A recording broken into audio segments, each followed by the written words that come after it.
Prendiamo atto della posizione personale di Vannacci.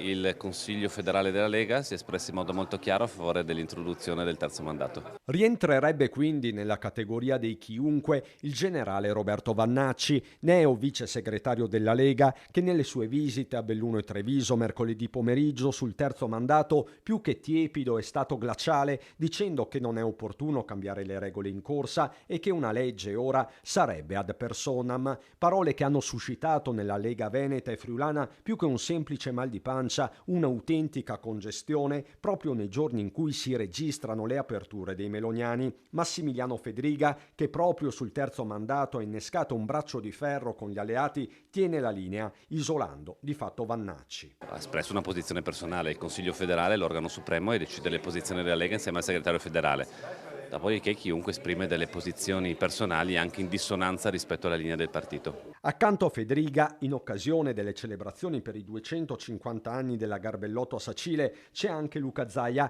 che evita però accuratamente la polemica diretta. Penso che la questione posta dal presidente Donzelli e poi successivamente anche rilanciata da altri autorevoli esponenti di Fratelli d'Italia vada nella direzione di fare una valutazione di buonsenso. Da Treviso cerca un punto di equilibrio, ai limiti però dell'equilibrismo, il vice segretario regionale della Lega. Il generale ha detto che bisognava cambiare la legge prima ed è quello che la Lega ha sempre detto, è da tempo che noi poniamo questo tema. Bene i ripensamenti dell'ultimo minuto e cui speriamo che venga dato seguito, ma rimaniamo concordi insieme al generale Vannacci che sarebbe stato bene farlo prima. L'apertura però è ora, sottolinea Barbisan, ed è qui che bisogna trovare i punti di contatto e agire. E a proposito di aperture, sono inequivocabili quelle espresse sempre a Sacile dal colonnello meloniano Francesco Lollobrigida.